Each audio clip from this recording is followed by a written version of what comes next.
What if I told you Spider-Man once fought someone he could never hurt? Someone so powerful that the military, the police, and every trick in his arsenal couldn't stop him? And Spider-Man fought him alone and won without throwing a single effective punch. This is Amazing Spider-Man 229 and 230. Written by Roger Stern, drawn by John Romita Jr. One of the greatest Spider-Man stories ever told. The Juggernaut doesn't walk into this story. He crashes into it. He rises from the Hudson River in the middle of Manhattan, on a mission to abduct a blind psychic named Madam Web. And here's what you need to understand about the Juggernaut. He is not a superhuman. He is the avatar of the mystical entity Sidorak, meaning he is literally, physically, cosmically unstoppable. His power doesn't diminish. He doesn't tire. He doesn't slow down.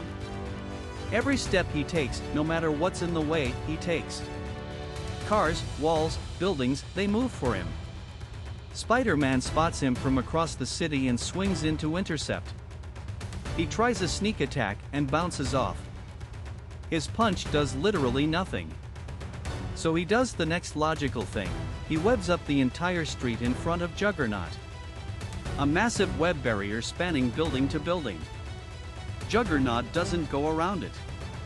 He doesn't stop.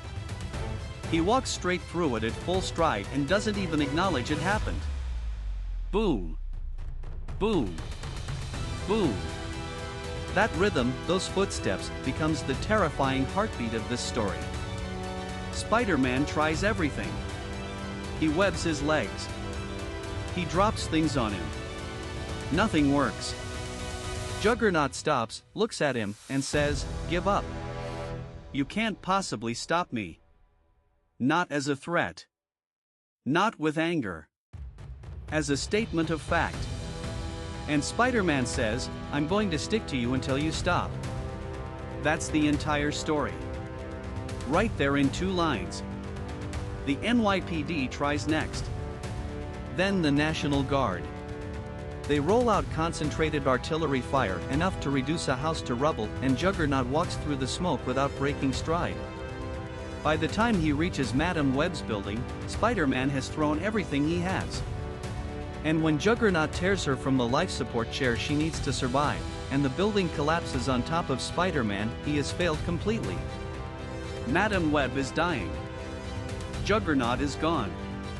And Spider-Man is buried under rubble, alone, with no help coming. He digs himself out. A police officer tells him to drop it. You can't fight something like the Juggernaut. And Spider-Man thinks, "I'm not going to let Juggernaut win. I may be dying.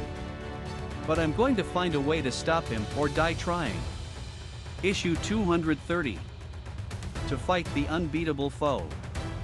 Spider-Man picks himself up and goes back. Not because he can win a fight. He knows he can't. But he cannot quit.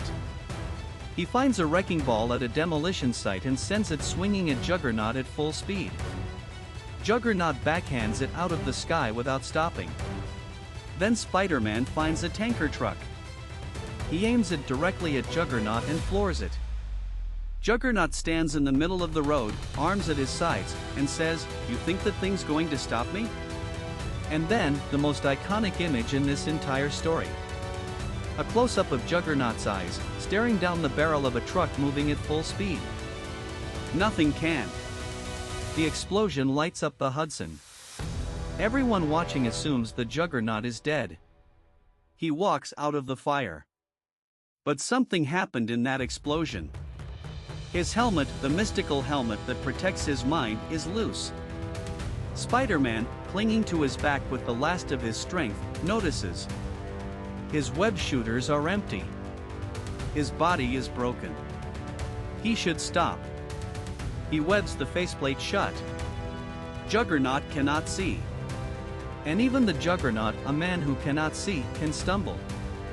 Juggernaut stumbles into a construction site. Fresh concrete. A deep foundation pit. And the more he struggles, the deeper he sinks. "I'm the Juggernaut. I can't be stopped." He roars while sinking into wet cement up to his chest. Then his neck. Then only his helmet is visible above the surface. Spider-Man looks down at him from the wall above and says, "Congratulations. You just stepped into foundation-grade wet cement. Deep enough to use as quicksand." Nobody saw it happen. No cameras. No witnesses. The Bugle won't give him credit.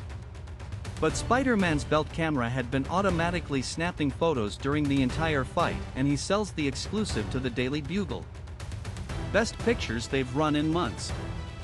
He didn't win because he was stronger. He didn't win because he got help. He won because he refused to stop and because he was smart enough to use the Juggernaut's own unstoppable momentum against him. Nothing can stop the Juggernaut. But Spider-Man doesn't need to stop him. He just needs to point him in the right direction.